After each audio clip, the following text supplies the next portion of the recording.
نماز عطا فرما دی جس کو ہم آج صلاۃ التراویح کہتے ہیں۔ میرے نبی کے زمانے میں اسے قیام اللیل کہا جاتا تھا، اس لیے حضرت عائشہ رضی اللہ تعالیٰ عنہ کی روایت ہے جس سے 8 رکعت والے حضرات استدلال کرتے ہیں کہ رمضان اور غیر رمضان میں اس کو امام بخاری نے قیام اللیل کا ہی عنوان دیا ہے، آپ نے 11 رکعت سے زیادہ نماز نہیں پڑھی۔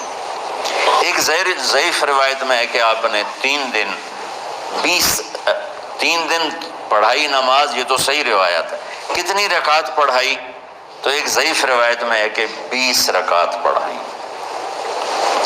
اچھا، ضعیف روایت سے عبادت ثابت نہیں ہو سکتی حکم شرعی، تو جب حضرت عمر رضی اللہ تعالیٰ عنہ نے سب کو، میرے نبی کے دور میں 3 دن کے بعد آپ تو آئے نہیں کہ کہیں فرض نہ ہو جائے، تو صحابہ اپنے طور پر قرآن سنتے تھے ٹولیوں میں۔ صدیقی دور میں 2 سال وہ فتنوں میں گزرا، تو اس میں بھی اسی طرح چلا کہ ٹولیوں میں ہوتے تھے۔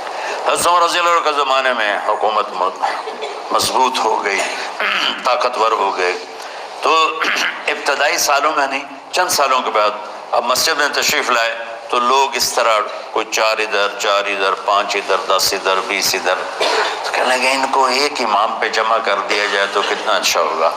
تو آپ نے سب کو اکٹھا کیا اور ابی بن کعب رضی اللہ تعالیٰ عنہ کو امام بنایا اور سب کو ایک نماز پہ جمع کر کے 20 رکعت کی حکم عطا فرمایا۔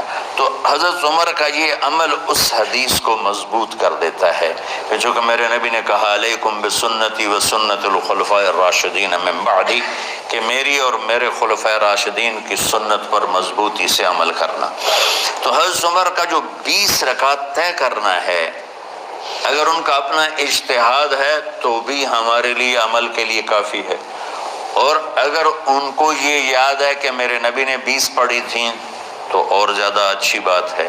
لیکن بہرحال جو 8 پڑھتا ہے ہمارا اس پہ بھی کوئی اعتراض نہیں، چونکہ وہ بھی حدیث کے ساتھ بات کرتا ہے، اور باقی پوری امت 20 پڑھتی ہے ان پر بھی اعتراض نہیں۔ میں ایک جگہ سے گزر رہا تھا، نماز کا وقت ہو گیا، اہل حدیث کی مسجد تھی، میں وہاں نماز پڑھنے چلا گیا، تو ایک بہت بڑا اشتہار لکھا ہوا تھا 20 تراویح ثابت کرنے والے کو 5 لاکھ روپے انعام، کہ 20 تراویح، سینکڑوں سال سے امت کا عمل 20 تراویح آ رہا ہے۔ تراویح کا نام جو پڑھا مجھے یوں لگتا ہے کہ اہل مکہ، یعنی اہل مکہ جو تھے نا، وہ 4 تراویح پڑھ کے ایک طواف کرتے تھے، تو وہ آرام کے لیے ہوتا، ترویحہ آرام، تھوڑی دیر کا آرام، تو 4 تراویح کے بعد ایک طواف کرتے تھے، وہ چھوٹا سا طواف 10 منٹ میں ختم ہو جاتا تھا، اور پھر 4 تراویح پڑھتے تھے، پھر طواف کرتے تھے، پھر 4 پڑھتے تھے، پھر طواف کرتے تھے۔ یہ صحابہ کے تھوڑے بعد کے دور کی بات۔ تو مدینے والوں کو پتہ چلا کہ مکے والے تو یہ کرتے ہیں، وہ کہنے لگے ایسا کی کریے، ان کا اسی 40 تراویح پڑھا، 40 رکعت، وہ 40 رکعت پڑھتے تھے۔ تو نوافل میں کوئی سختی نہیں کہ بھائی 8 سے زیادہ نہیں پڑھنی، بدعت ہو جائے گی، اور 20 پڑھنا بدعت ہے، یہ سب جہالت کی بات ہے، اور یہ 8 پڑھ رہے ہیں یہ غلط ہے، یہ بھی حماقت کی بات ہے۔ جو صحیح حدیث سے دلیل پکڑ کے کوئی عمل کرتا ہو تو بھائیو اس سے بحث نہ کیا کرو، مناظرہ نہ کیا کرو، یہ بہت نادانی والی بات۔ اور امت کا خلق لاکھوں کروڑوں انسانوں کا ایک عمل پہ جمع ہونا، یہ بذات خود اس کی طاقت کی ایک دلیل۔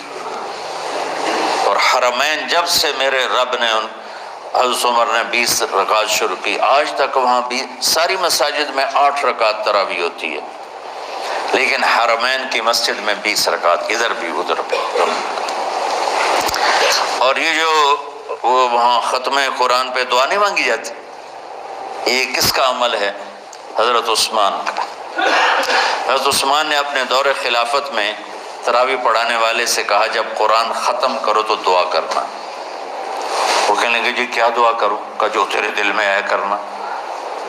تو ختم قرآن کی رات تراویح کی آخری رکعت میں من الجنت والناس کے بعد دعا کے لیے ہاتھ اٹھانا، یہ حضرت عثمان رضی اللہ تعالیٰ عنہ نے اس کو زندہ فرمایا۔